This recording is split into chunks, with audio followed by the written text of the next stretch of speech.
Hello दोस्तों, जय श्री राम। कैसे हैं आप सभी लोग? आई होप आप सब बहुत अच्छे होंगे और आपकी यूपीएसआई की तैयारी बहुत ही अच्छे से चल रही होगी। आप अपना और बहुत अच्छे से ध्यान रख रहे होंगे और मन लगा कर के पढ़ाई कर रहे होंगे। सो गाइज, मैंने डे फर्स्ट में आप लोग को दिखाया था कि मैंने डे फर्स्ट में क्या क्या चीज़ें तैयार की हैं, कैसे कैसे अपना टारगेट रखा है। तो आज है मेरा डे सेकेंड। मैंने डे सेकेंड में अपना क्या टारगेट रखा है मैं आपको मेंशन कर दूंगी। मैंने दिखा दिया उस पर कि मैंने क्या क्या लिखा है, नोट डाउन सब करके आप लिख दिया है। तो हिंदी जैसे सारा सब्जेक्ट, क्योंकि हमें सब पे अपना सिलेबस, मैंने कल ही आपसे कहा था कि हमें सिलेबस को पहले कवर करना है, उस पर कवर करने पे पहले फोकस करना है। तो हमें सारा सब्जेक्ट लेकर चलना होगा। ये नहीं कि केवल हिंदी पढ़ने बैठ जाओ, पूरा हिंदी पढ़ के एक बार में ख़त्म कर दें, या अगर मैथ्स लगाने बैठ जाओ तो पूरा एक बार में मैथ्स ही केवल लगा लें। इस तरह नहीं करना है फ्रेंड। अलग अलग एक एक मतलब सारे सब्जेक्ट को इंक्लूड करते हुए हमें डेली का डेली अपना टारगेट बनाना है और डेली का ही डेली पढ़ना है। आपको हिंदी में भी थोड़ा सा पढ़ना होगा, आपको मैथ्स में भी लगाना होगा, आपको रीजनिंग की भी प्रैक्टिस करनी होगी, आपको जीएस में हिस्ट्री भी, जियोग्राफी भी, पॉलिटी भी, इकोनॉमी भी, सब थोड़ा थोड़ा पार्ट लेके चलना पड़ेगा। तब ईजी और बिना बर्डन के जल्दी से ख़त्म हो जाएगा। क्योंकि अगर आप एक सब्जेक्ट लेकर बैठे रहते हैं तो थोड़ा बोरियत होती है कि सुबह से लेकर के शाम तक केवल पॉलिटी पढ़े जा रहे हैं, पॉलिटी पढ़े जा रहे हैं, तो बोरियत होने लगती है। तो अगर आप मिक्स में पढ़ेंगे तो आपको एक दिन थोड़ा सा ही टॉपिक पढ़ना पड़ेगा और आपको बर्डन नहीं लगेगा।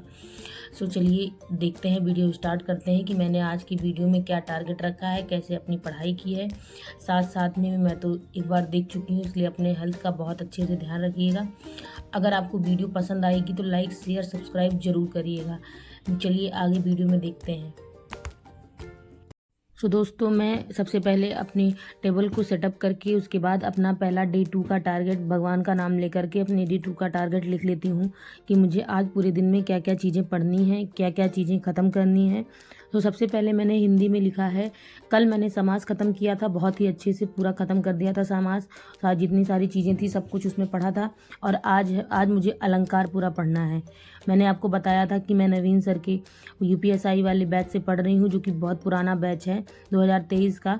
मैंने उसी से ख़त्म किया है अलंकार। आपको भी यूट्यूब में मिल जाएगा फ्री में, आप भी पढ़ सकते हैं उसे, उसका कोई चार्जेस नहीं है। हाँ, लेकिन कोई ऑफिशियली आपको RWE के उसमें साइट चैनल पे नहीं मिलेगा, अदर लोगों ने डाल रखा है, लेकिन है वो बैच, तो आप भी उससे अपना पढ़ सकते हैं। तो मैंने अलंकार उसी से अपना ख़त्म किया करूँगी मैं। उसके बाद मेरा सेकंड टॉपिक है हिस्ट्री में कल मैंने अरबों पर आक्रमण का परिचय पढ़ा था, तो आज मैं पढ़ूंगी उसमें अरबों के आक्रमण कब, कैसे, कहाँ हुए थे, कब, किस सन में हुए थे, सब कुछ अच्छे से पढ़ना है। तो ये मैंने अपना आज का डे 1 का डे 2 का आपको टारगेट पूरा मेंशन कर दिया है। आप डे 1 वाला भी देख सकते हैं, आप डे 2 वाला भी देख सकते हैं। मैथ्स में मैंने सिंप्लीफिकेशन कल पढ़ा था, आज उसी के मैं लगभग 30 से 40 क्वेश्चन लगाऊंगी, प्रैक्टिस करूंगी। कल मैंने सिंप्लीफिकेशन ख़त्म कर दिया था। और रीजनिंग में मैंने कल डाइस पढ़ी थी, तो आज मैंने रखा है डायरेक्शन का, क्योंकि डायरेक्शन से बहुत क्वेश्चन आते हैं और थोड़ा लेंदी क्वेश्चन रहते हैं, क्योंकि थ्योरी में ऐसे लिखे होते हैं तो उसमें से निकाल के पहचानना थोड़ा टाइम टेकिंग होता है। तो जितनी अच्छी प्रैक्टिस रहेगी हमारी, हम उतना जल्दी सारी चीज़ों को एक्सट्रैक्ट कर पाएंगे और पढ़ के समझ पाएंगे। तो डायरेक्शन, इसलिए मैंने सबसे पहले डायरेक्शन ही रखा है कि एक थोड़ा सा टफ टॉपिक पड़ता है तो उसको क्लियर कर लूँ। उसके बाद मेरा आता है मूल विधि में मैंने कल दहेज एक्ट पढ़ा था, बहुत सारी चीज़ें उसमें सीखी थी, उसको रिवाइज़ किया था कि दहेज क्या क्या है, दहेज प्रतिषेध नियम क्या क्या चीज़ें हैं, क्या क्या करना है, क्या क्या नहीं करना है, बीएनएस में क्या चीज़ें थी, क्या अब क्या आईपीसी में थी, क्या बीएनएस में आ गई हैं, ये सब चीज़ें उसमें मेंशन कर रखी हैं। उसके बाद कभी नेक्स्ट वीडियो में आपको बताऊँगी कि मैं बाकी।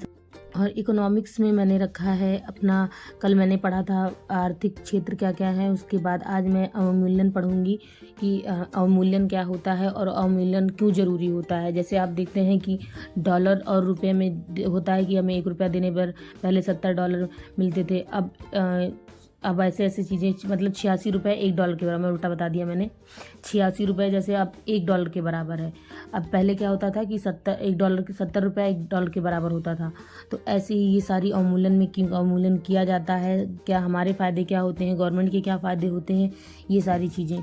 उसके बाद मतलब उसके बाद पॉलिटी में मैंने कल पढ़ा था 1 से 4 तक का पूरा आर्टिकल, और आज मैं पढ़ूंगी 5 से 12 तक के आर्टिकल।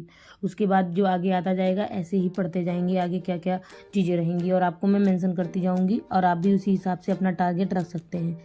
सो अगर आपको मेरी वीडियो पसंद आती है, अगर आपको इससे कुछ सीखने को मिलता है तो लाइक शेयर सब्सक्राइब करना ना भूलें। कमेंट ज़रूर करें जिससे मुझे पता चल पाएगा कि आप कनेक्ट हैं और आप आगे कुछ सीखने में इंटरेस्टेड हैं। आप भी सेम मेरे ही जैसी तैयारी कर रहे हैं और मुझे भी बहुत सारा मोटिवेशन मिलेगा जिससे मैं और नॉलेजफुल वीडियो अपलोड कर पाऊँगी। इसलिए मिलते हैं नेक्स्ट वीडियो में। अपना ध्यान रखिएगा। Bye bye.